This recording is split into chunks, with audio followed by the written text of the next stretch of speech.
మందుల సామెల సొంత నియోజకవర్గంలో సొంత పాటోలతోనే ఏదో లొల్లి అవుతుందట. మరి ఇక లొల్లేందో మీకు కూడా చూపిద్దామని మా కెమెరామెన్ అన్నని పట్టుకొచ్చిన. అన్న జర కెమెరా లొల్లి దిక్కు తిప్పే. చూసిండ్రా, కనీసం నిలబడి సమాధానం కూడా చెప్పకుండా కారెక్కి పరారైండు. పాపం కార్యకర్తలేమో మమ్మల్ని ఎందుకు దగ్గర రానిస్తలేవు, మేమేం పాపం చేసినాం, మమ్మల్ని ఎందుకు దూరం పెడుతున్నావు సార్ అని అడుగుతుంటే నోట మాట వెళ్తలేదు ఎమ్మెల్యే మందుల సామెలకు. నువ్వు ఎమ్మెల్యేగా గెలిచేదానికి కష్టపడ్డది మేమే, ఖర్చు పెట్టుకున్నది మేమే. నువ్వు ఎన్నికల గెలిచినాక మీడియా ముందటికి పోయి తుంగతుర్తి పబ్లిక్ పొట్టు పొట్టు గుద్దిండ్రు అని చెప్పుకున్నావు కదా, అగో దానికి కారణం మేమే. మమ్మల్ని ఎందుకు దేకుతలేవు? అక్కర తీరినాక ఎవడెక్కడ పోతే నాకేందనుకుంటుర్రా?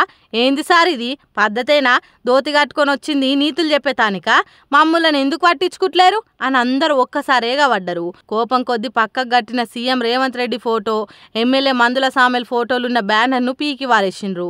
తన నియోజకవర్గంలో ఉన్న బిక్కేరు షెక్ డ్యాము పసుపు కుంకుమల పూజ కోసం వచ్చిండట ఎమ్మెల్యే సాబు. అంతకుముందే గ్రామ పంచాయతీ కాడ ఎమ్మెల్యేకు స్వాగతం వల్కేతానికి పూలదండలు పట్టుకొని ఎదురు చూసిండ్రట వీళ్ళంతా.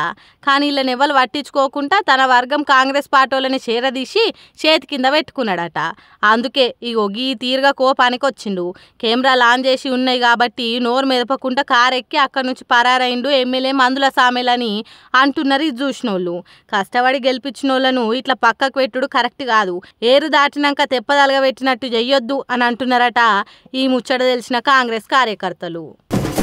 అబ్బాబ్బా, ఏమంట ఈ బీసీ కులగా నానే రాగం ఎత్తుకుర్రో గాని, అరే ముచ్చట అటు తేల్తలేదు ఇటు తేల్తలేదు, అందరు అయిపోయారు. ఇక సీఎం రేవంత్ రెడ్డి ఏమో మాట్లాడతాడట, ఇందాం పాన్రి. ఈ రాష్ట్రంలో పర్యటన చేసినంత కాలం రాహుల్ గాంధీ గారు స్పష్టంగా తెలంగాణ రాష్ట్రంలో కాంగ్రెస్ పార్టీని మీరు అధికారంలోకి తీసుకురండి, తప్పకుండా మా ప్రభుత్వం కులగణన చేసి తీరుతుంది, ఇది నా మాట అని చెప్పి రాహుల్ గాంధీ గారు మాట ఇచ్చింది ప్రజలకు.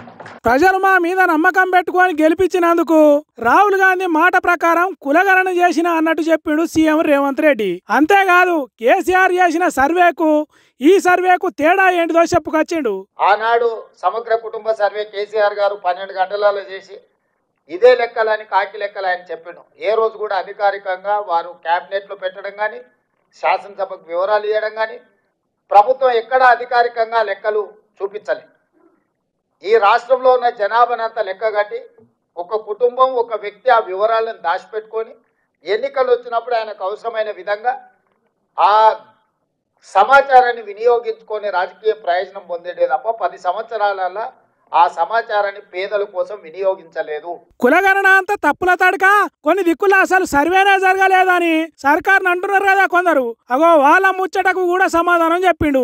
150 ఇళ్ళకి ఏదైతే లెక్కలు రాసుకొచ్చారో ప్రతి 150ను బెండలు కట్టి మనం ప్రభుత్వం వీటిని దాచిపెట్టింది. ఇవాళ ఏ బ్లాక్లో ఎక్కడ తప్పు జరిగిందో వాళ్ళని చెప్పమని ఉండ్రి. మనం ఆ బెండలు తీసి ఓపెన్ చేసి పోదాం ఆ ఊర్లో, ఆ బ్లాక్లో పోయి మళ్ళీ క్రాస్ చెక్ చేయడానికే మనకు రెడీగా ఉంది. కంప్యూటర్ల సమాచారమే కాదు, రాసుకొచ్చిన సమాచారం కూడా ఈరోజు మన దగ్గర స్పష్టంగా నిక్షిప్తం చేసి పెట్టినము.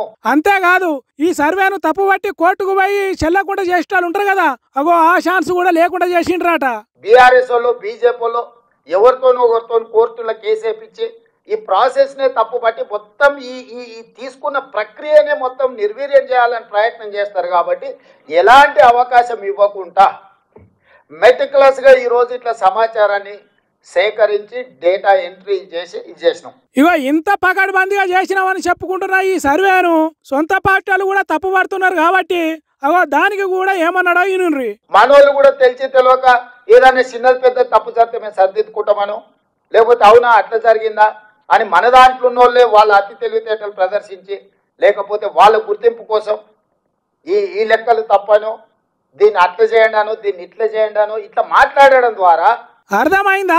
బీసీల తరపున కొట్లాడుతున్నా అని చెప్పుకుంటున్న తీర్మార్ మల్లన్న గురించే చెప్తున్నాడు సీఎం సాబు. ఆ నడుమ కులగణన సర్వేను కాలబెట్టిండు కదా మల్లన్న, అగో దాన్ని అతి తెలివితేటలు గుర్తింపు కోసమే చేస్తున్నాడు అన్నట్టు మాట్లాడాడు. అట్లనే పోయిన సర్కారు ఇప్పటి సర్కారు చేసిన సర్వేలకు తేడా ఏంటిదో చెప్పుకొచ్చిండు.